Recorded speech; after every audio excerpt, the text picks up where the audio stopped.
नमस्कार दोस्तों, स्वागत है आप सभी का फैन शास्त्र पे एक बार फिर से नई वीडियो के साथ में।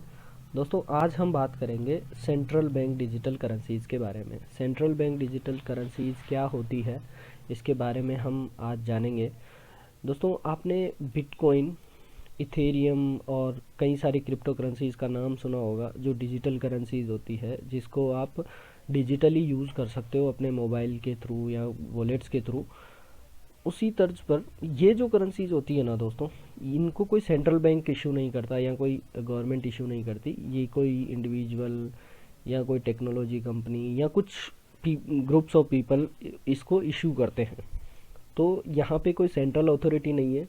ये करेंसीज डिसेंट्रलाइज है और ब्लॉकचेन पे आधारित होती है। बट जो सेंट्रल बैंक जो डिजिटल करेंसीज इशू करेंगे उस पर पूरा सोवरेन कंट्रोल होगा। मतलब जो देश इसको इशू करेगा उसका पूरा पूरा उस पर कंट्रोल रहेगा। तो ये सेंट्रलाइज रहेंगी। बट जैसे अपना इंडिया में रुपी है, तो रुपी को जब आरबीआई इशू करेगा एज अ सीबीडीसी, तो वो डिजिटली होगा।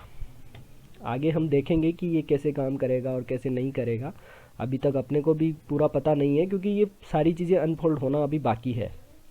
तो आइए आगे चलते हैं, देखते हैं कि क्या है सेंट्रल बैंक डिजिटल करेंसीज और ये कैसे काम करने वाली है।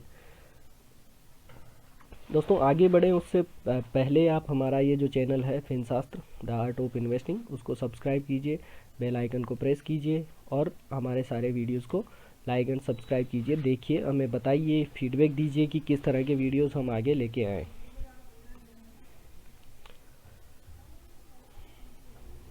जो नेक्स्ट पॉइंट है दोस्तों वो है कि what is a central bank digital currency. Central bank digital currency actual में है क्या, ठीक है।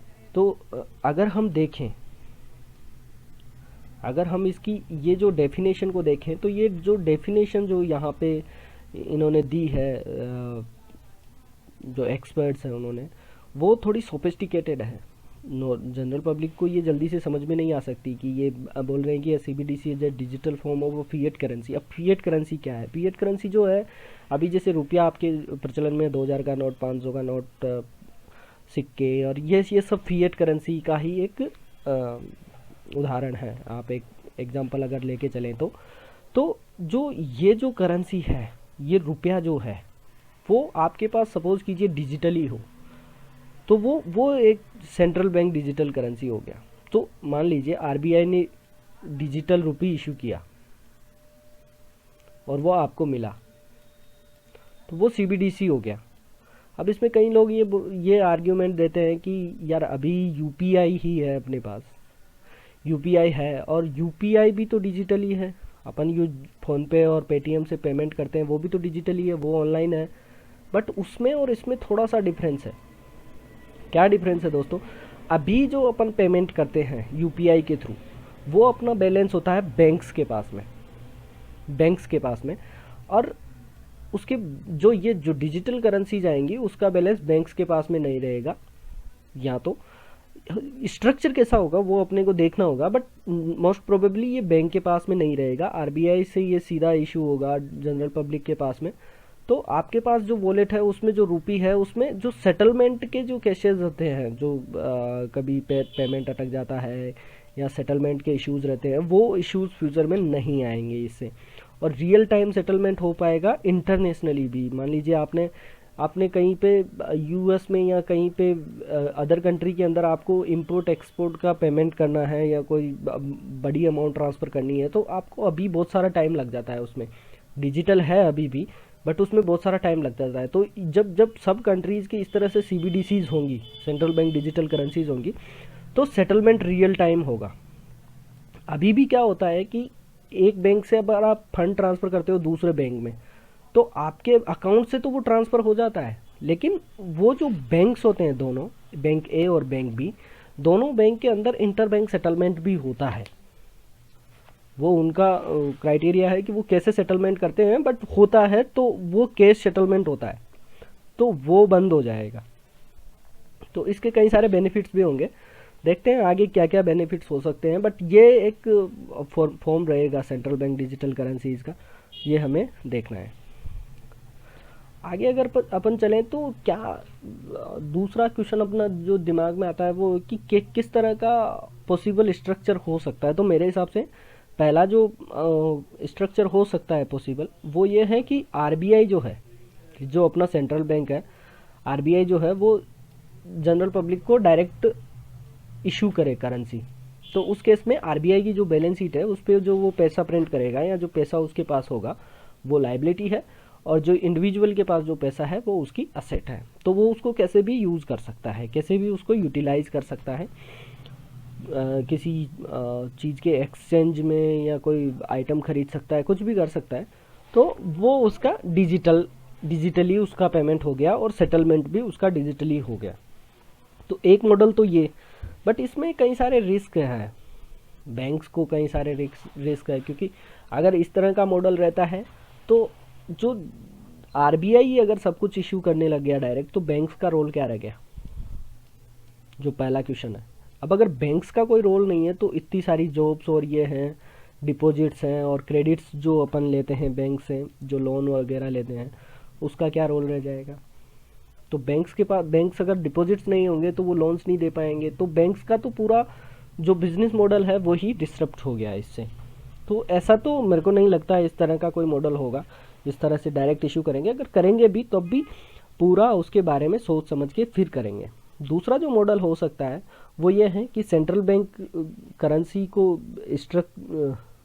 स्ट्रक्चर करे, बनाए करेंसी, और उसका डिजिटल स्ट्रक्चर सेंट्रल बैंक बनाए, आरबीआई बनाए, और बैंक्स को वो गाइड करे।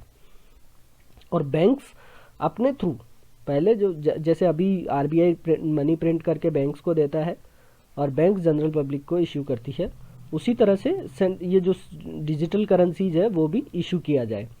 बट इस केस में भी सेटलमेंट बैंक्स के बीच में रहेगा, लेकिन वो जो सेटलमेंट होगा बैंक ए और बैंक बी के बीच में, वो रियल टाइम रहेगा। मतलब जैसे ही इसने पेमेंट किया, मान लीजिए किसी एक व्यक्ति है, उसके पास में एसबीआई का अकाउंट है, उसने एसबीआई से यूनियन बैंक में पेमेंट किया, तो अभी जो यूनियन बैंक और एसबीआई के बीच में जो भी सेटलमेंट होता है वो वीकली या मंथली, जो भी उनका क्राइटेरिया है बैंक्स का, आई डोंट नो कैसे करते हैं वो, तो डेली बेसिस पे या कैसे भी जैसे वो करते हैं। लेकिन अभी क्या होगा कि जैसे ही इसने ट्रांसफ़र किया फंड एसबीआई से यूनियन के अंदर, तो वो रियल टाइम बेसिस पे उसका अकाउंट सेटल हो जाएगा सीबीडीसीज के अंदर। तो ये कई सारे बेनिफिट्स है। अभी यूपीआई से आप करते हो तो वो डायरेक्ट नहीं होता, बैंक्स को करना पड़ता है। ओके, तो नेक्स्ट चलते हैं आगे। आगे अपन देखते हैं कि क्या टाइप्स क्या हो सकते हैं सीबीडीसीज के, कितने टाइप्स के सीबीडीसीज हो सकते हैं। तो सीबीडीसी अगर आप देखेंगे तो रिटेल सीबीडीसी एक होता है और एक होता है वूल सेल सीबीडीसी। मतलब रिटेल सीबीडीसी में क्या होगा कि ये इंडिविजुअल जो हैं, जो आप हुए, मैं हुआ, कोई भी जो पब्लिक हुई, वो उसको यूज़ कर सकती है स्टोर से परचेज करने में। सिंपली अगर आप देखें तो ये एग्जांपल दे रहा है यहाँ पे, CBDCs can be viewed as a digital form of physical cash like a digital bank note. तो डिजिटल बैंक नोट हो गया अपना, 2000 रुपये का नोट डिजिटल हो गया। तो ये तो एक रिटेल सीबीडीसी का टाइप हो गया। मतलब जो इंडिविजुअल जिसको यूज़ कर पा रहा है, जनरल उसके जो डेली के एक्सपेंसेस होते हैं उसके अंदर। होलसेल सीबीडीसी में क्या है कि बैंक टू बैंक, एक बैंक दूसरे बैंक से सेटलमेंट कर रहा है, उसमें इंस्टीट्यूशंस आप देखोगे इसकी, these are more for financial institutions like bank, such CBDCs can be use to settle inter bank payments. एक बैंक और दूसरे बैंक के पेमेंट्स जो होते हैं एंड ट्रांजेक्शन्स, उसको कंप्लीट करने के लिए ये होलसेल सीबीडीसी काम में लिया जा सकता है, like electronic bank reserve held at the central bank. तो इस तरह से ये होलसेल सीबीडीसी का स्ट्रक्चर हो सकता है। तो ये दो तरह के सीबीडीसीज हो सकती है। आगे हम इसके बारे में अगर जाने तो इसके अपन ने ये सारी चीज़ें देखी, तो इसके कुछ एडवांटेजेस भी हैं। क्या क्या एडवांटेजेस हैं हम देखेंगे सीबीडीसीज के। जो पहला इसका एडवांटेजेस है दोस्तों, वो ये है कि ये जो प्रोसेस है उसको सिंप्लीफाई कर देगा। तो ये पहला एडवांटेज आप देखोगे तो it simplifies the process of implementing the monetary policy and government functions. Monetary policy क्या होती है दोस्तों, जैसे आरबीआई मॉनेटरी पॉलिसी के थ्रू, एक एग्जांपल देता हूँ मैं, सीआरआर को बढ़ाया घटाया, इन्फ्लेशन को आरबीआई को कंट्रोल करना है, तो रेट्स को ऊपर नीचे करेगा आरबीआई। अगर इन्फ्लेशन कंट्रोल करना है तो जो रेट्स हैं वो बढ़ाएगा, जिससे क्या है कि इकोनॉमी के अंदर मनी सप्लाई कम हो जाएगा। अब जब मनी सप्लाई कम हो जाएगा तो वो ऑटोमेटिकली इन्फ्लेशन कम कंट्रोल में हो जाएगा। तो जो मॉनेटरी पॉलिसीज हैं वो उसको लूज़ करना है, टाइट करना है, लोगों के पास पैसा पहुंचाना है, तो वो इजी हो जाएगा सीबीडीसीज आने के बाद में। दूसरा जो इसका बेनिफिट होगा, central bank can automate the process between banks through wholesale CBDC. Wholesale CBDC के थ्रू जो बैंक्स के अंदर जो प्रोसेस होता है इंटर बैंक सेटलमेंट वाला, उसको ऑटोमेट किया जा सकता है, रियल टाइम सेटलमेंट हो जाएगा। तो बैंक्स के पास जो ये फंदा है अभी सेटलमेंट करने का, वो नहीं रहेगा और थोड़ा एफिशिएंट हो जाएगा।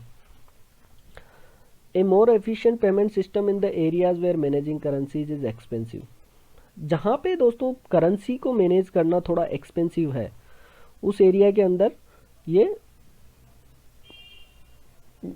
आप देखोगे कि a more efficient payment system, बहुत ही अच्छा payment system, efficient payment system आ जाएगा, जहाँ पे करेंसीज को मैनेज करना थोड़ा सा एक्सपेंसिव है, थोड़ा सा महंगा पड़ता है करेंसीज को मैनेज करना, कॉस्ट उसकी ज़्यादा होती है करेंसीज को मैनेज करने की। तो वहाँ पे ये थोड़ा फ़ायदेमंद रहेगा और ज़्यादा। आप ये देखिए ना दोस्तों, जब जब डिमोनेटाइजेशन हुआ, आई थिंक कि डिमोनेटाइजेशन होने से आज हम यूपीआई जो है, जो अपन फ़ोन पे और इससे पेमेंट करते हैं पेटीएम से, लोग डिमोनेटाइजेशन को बुरा बताते हैं, लेकिन कुछ कुछ चीज़ों का इसका फ़ायदा भी है। देखिए, अगर उस टाइम पे डिमोनेटाइजेशन नहीं हुआ होता तो आई डोंट थिंक कि यूपीआई इस तरह से, जो जितना रेवोल्यूशन यूपीआई का उस टाइम पे आया होता अपने फ्यूचर में कभी भी। तो आज हम हैं, जो इंडिया है वो पेमेंट्स के अंदर, पेमेंट सिस्टम के अंदर दुनिया को लीड करता है। यूपीआई जो अपना सिस्टम है, जो इस टाइम पे पेमेंट करने का है, वो दुनिया में सबसे यूनिक है और सबसे एफिशिएंट सिस्टम है। इवन यूएस से भी अच्छा सिस्टम है यूपीआई। तो डिमोनेटाइजेशन का अपने को ये बेनिफिट हुआ, लेकिन अपन यहाँ पे नहीं रुक सकते दोस्तों, अपने को और आगे बढ़ना है। अगर इंडिया को आगे जाना है तो थोड़ा सा और भी अपने को स्ट्रक्चरली रिसर्च एंड डेवलपमेंट करते रहना होगा और कई सारी चीज़ों में इम्प्रूवमेंट और इनोवेशन करते रहना होगा। तो आगे देखते हैं, easy distribution of benefits. Central government को चाहिए कि गरीबों को कोई योजना बनाई है सेंट्रल गवर्नमेंट ने, और उसका डिस्ट्रीब्यूशन करना है। तो फाइनेंशियल इंक्लूजन क्योंकि इससे हो जाएगा सीबीडीसी से, जिसके पास सपोज कीजिए जनधन के बाद में कितने सारे अकाउंट्स खुले, बहुत सारे खुले ना।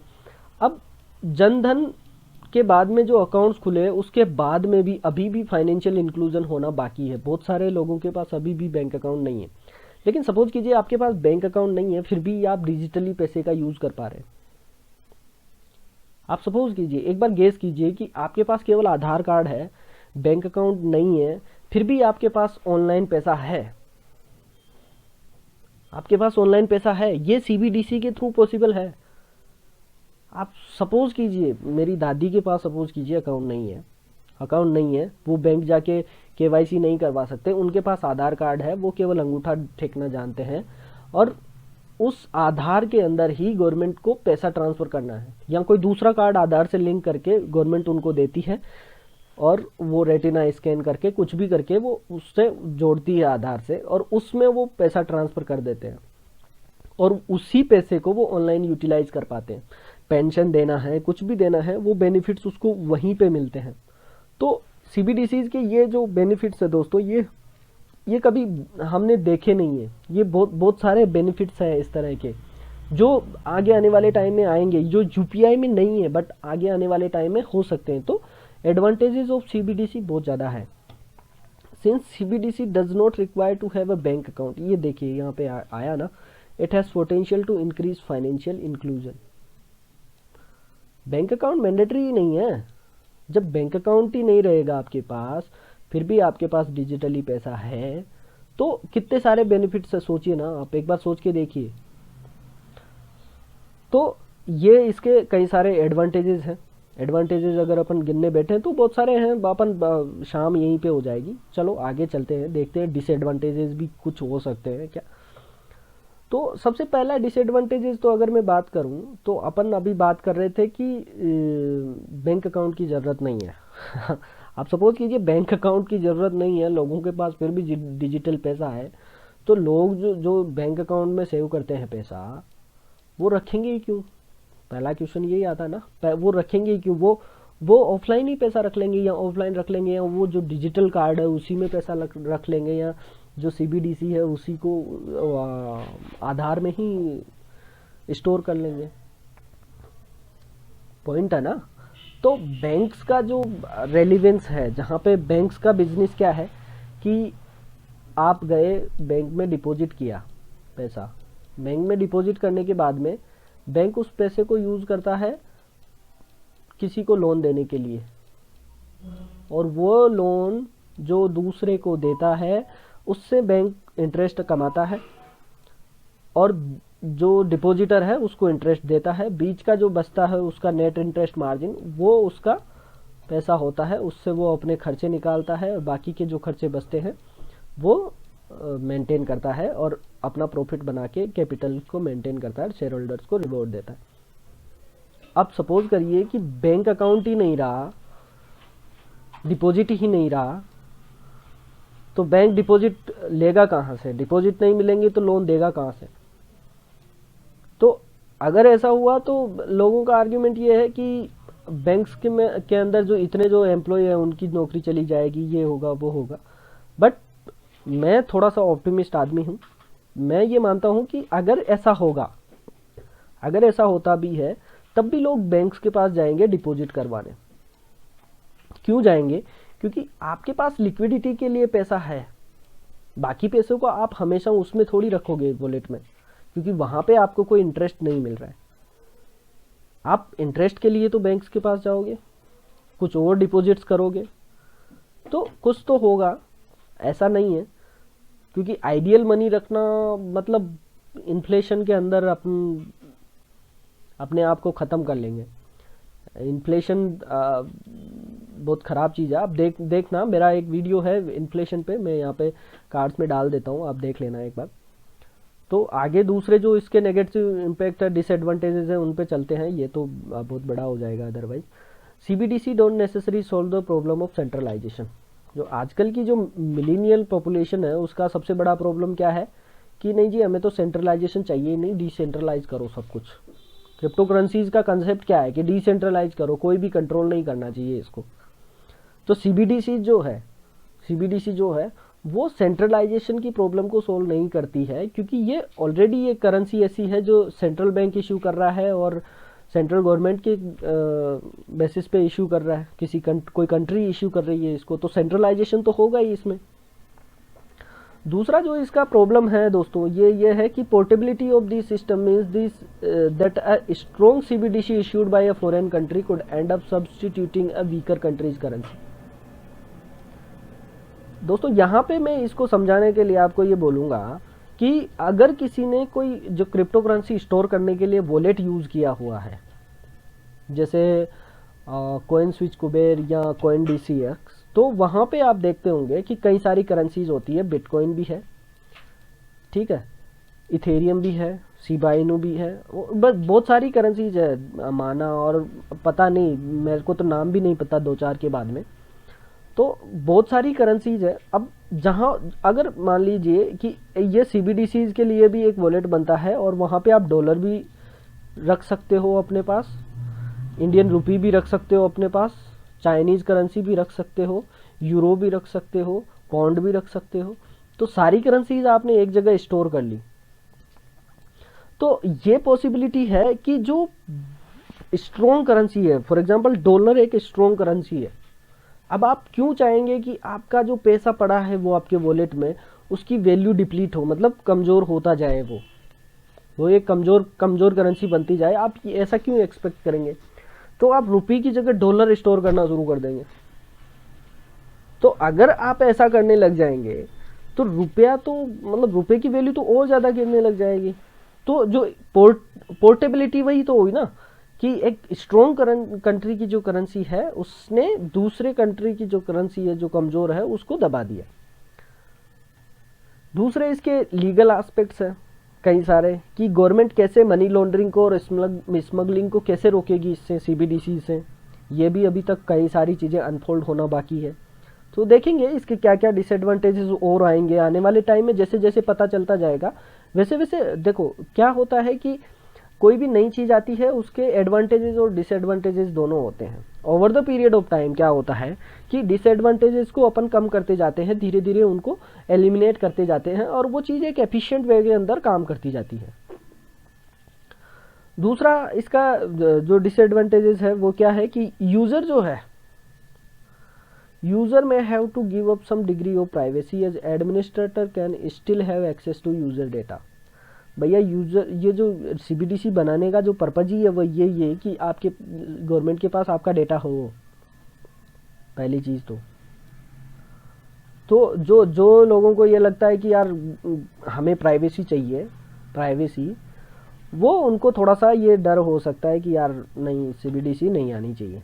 लेकिन गवर्नमेंट तो रखेगी, डेटा रखेगी, तभी तो वो कंट्रोल कर पाएगी मनी लॉन्ड्रिंग, स्मगलिंग और ये सारी चीज़ें कैसे कंट्रोल करेंगी, नहीं तो कर ही नहीं सकते। अब यहाँ पे ये एक एग्जांपल दे रखा है, in case of hybrid model payment intermediaries can have access to user data that can lead to privacy issue. वो तो अभी भी है, नहीं समझे भाई। सपोज कीजिए कि आरबीआई है, अब आरबीआई तो डायरेक्टली सारी चीज़ें करने से रहा। आरबीआई का काम है मॉनेटरी पॉलिसी को कंट्रोल करना, करेंसी इशू करना और बाकी सारी चीज़ें देखना।